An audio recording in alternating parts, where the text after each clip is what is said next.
I am headed over to see my buddy Tom at his piece of property where he has his garden. I want to check it out. I've seen pictures. It looks real good.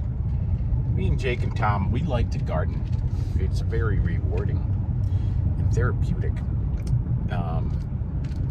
Anyway, I decided to take the back road since he's kind of like up here off of Hoffman.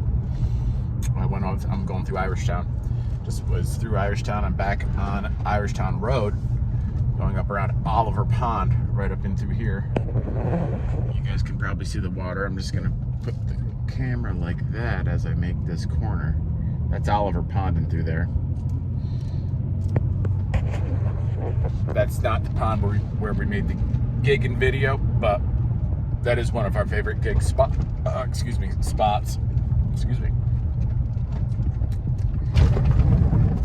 Bumpy through here.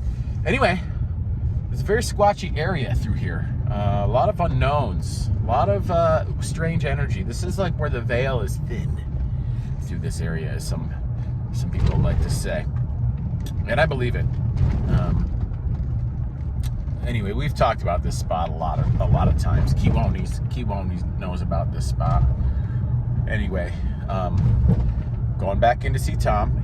His property is past Mahler Pond, a little ways, a couple miles. I'm going to turn around and come back, and on my way back through, I'm going to pull into Mahler. I brought my audio recorder, just the cell phone for video, and then I got my new Tascam DR40X, which I'm going to get another one of those. It seems like my old original Tascam DR40 finally said good night.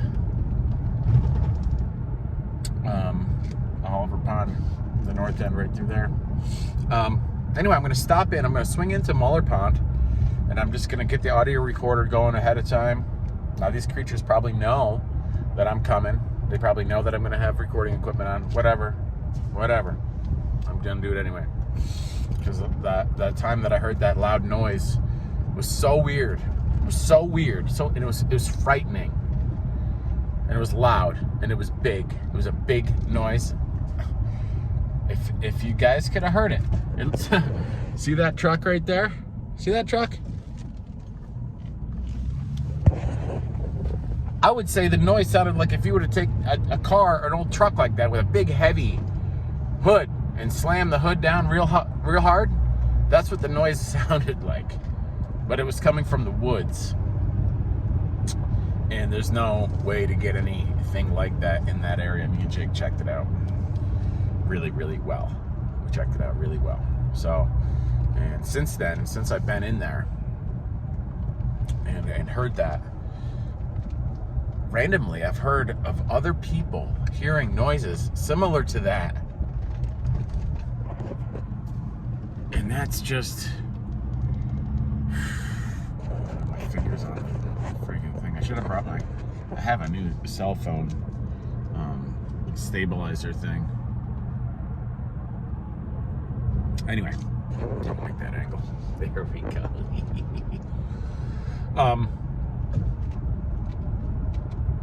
I've heard other people that have heard noises like this. Now listen, Ron Morehead. I finally watched Missing 411, The Hunted. There's Mahler entrance right there. Lapsaritis there. Not lapsaritis. What's his name? I'm gonna have to have my finger on there like that. My arm got tired.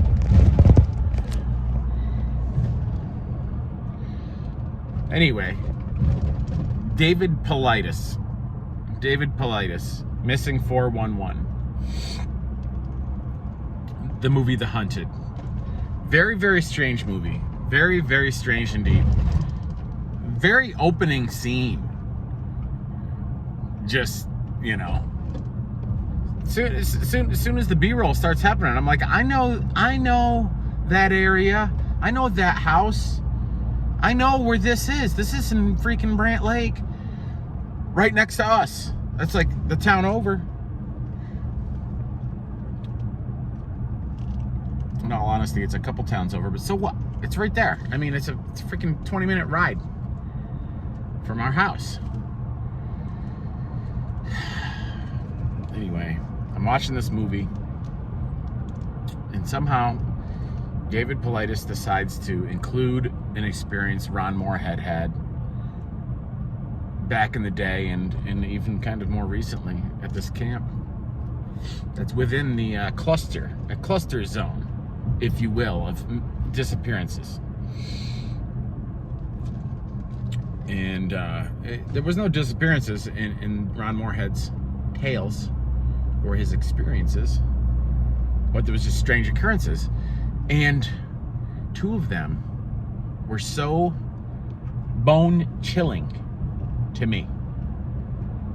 Ron's like, I don't know if you guys know Ron Morehead, but he has a really cool voice, and the way he talks is so calm and so like collected and just smooth. He's a smooth talker. He's a cool cat. He's just saying, we hear all sorts of weird noises, like, I heard something that sounded like a tuning fork coming from up in the sky. I've never heard anything like that. But after that, he said, I heard what sounded like somebody slamming a car door. He goes, we're 8 miles back in the woods. Nobody's slamming a car door back here. I'm like, as soon as I heard that, I'm like, and I got goosebumps on my arms right now. Big time. When I heard him say that, I lost my breath. I was like, I couldn't believe what he was saying, because what I heard, it didn't sound like a car door necessarily, but kinda. It sounded like a hood. It sounded bigger than a car door, but it sounded like an automobile, part of an automobile being slammed shut. Then he goes on to say that this is really weird. He goes on to say that, sometimes they would be in the camp and they'd lock it down and get inside their structure there, and they would hear something come around the outside of the camp and to where they had all their pots and pans and their kitchen and whatnot. And it sounded like something was out there just destroying the camp, wreaking havoc out there, throwing stuff, just ripping their camp apart. And then the next day they'd go out and nothing would be out of place. Everything is exactly like they left it the night before. It perfectly neat in order, didn't look like anything was thrown around. And when I heard that, I really got freaked out, because there's a story that I don't think I've told many people. Down in Grafton, outside of Albany, bordering the Boy Scout land, 1,000-acre piece of land, right up on top of this hill, Blue Factory Road. It's actually Cropseyville. Is my buddy Dan's piece of property. And back in the day, in the early 2000s, Dan was building a house up there. He bought the property, he was clearing the land. He just started really clearing the land and getting a feel for where everything was going to be, and he maybe was going to start building his workshop first. And so I was there with him. We were working on a job down in the Slingerlands, just south of Albany. He was doing the post and beam construction end of it, and I was doing the coatings part of it. Sherwin-Williams, baby, come on. And then, so we were up on this mountain, nobody around. Really, there's nobody up there at all, where he is, and there still isn't. I was just up there 2 months ago. Anyway, to get this story rolling, there's no electricity, there's no water, there's no nothing up there. It's just a piece of land. He's clearing it out. He just got a backhoe. He was doing some work. We were camping there for the whole summer. We had a camp set up there, primitive camping, and that's where we lived for the summertime. And my tent was down next to where we had our hangout spot, our fire pit, our makeshift kitchen was a screened in little gazebo tent thing where we had all of our kitchen stuff. And some lounge chairs, stuff like that. And Dan's tent was up the hill, up at the road, more at the road, the driveway, what it, as it were. There was no road, it was a driveway, end of a driveway. So I'm down below, he's up there. This one night, we go to bed. I start hearing owls triangulating. It was so freaking creepy. They start coming in and they just go all around, completely circle the lower campsite. While I'm in the tent, I'm in there going, this is just weird. And you just hear them hooting, and they go all, there was at least 3, maybe 4 around me, totally surrounding me. And they're close to the campsite. And like I said, you heard them come in, and then they kind of set up shop there, and then they stopped. And then all of a sudden, I start hearing stuff getting clanking around, like something's out in our camp, going through stuff. I'm like, oh, it's Dan's dog, Emmett. We forgot to put some food stuff away. Emmett got out of Dan's tent, and he's a big black dog. He looks like a mix between a Great Dane and a Greyhound, but he was black. He was super cool. I thought maybe he was down in there going through some trash and whatnot. Then the noises start picking up.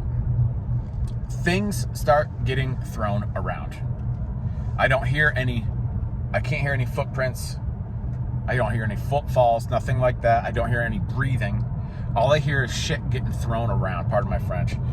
Stuff is getting thrown around, like big time. It's like something is ripping our campsite apart, and it is loud. Stuff is just getting tossed and everywhere. I mean, you could hear the pots and the pans, and it sounded like something kicked over our grill. It was loud, and it carried on for at least 10 minutes. It felt like it went on for an hour, but I'm sure it was about 10 minutes that this went on. And I'm just sitting in the tent, like stiff as a board, super quiet, like what the hell is going on? This is right next to me. This is 30 feet from my tent is where the little kitchen and stuff was. This thing is going through. It was crazy. It was nuts. Near the end of it, I start yelling to Dan to try to get him up, because at that point I was just super scared. I start yelling and screaming, Dan, Dan, Dan, Dan, Dan, Dan, Dan, to no avail. I yelled and screamed. He did not respond. Eventually, all these noises stopped. It settled down. This isn't the only thing that's strange that happened up there on that hill. There's another story. Grafton. I need to document these stories of the stuff that's happened to me in my life, because it's just bizarre. All sorts of weird stuff. There's another couple different stories that happened up there. Anyway, the noises kind of stopped. I settled down. I finally fell asleep. I've just noticed that I've driven way past my destination. Get into this story. Fell asleep. Next morning, get up. I'm like, oh no, we're not going to be able to make breakfast. We got to do all this work. Before work, we're going to pick up the tent, pick up the camp, figure out what got damaged, what's missing, blah, blah, blah. It's going to be a big mess out there. I go out there. There's nothing. Not one single piece of anything in our camp is out of place.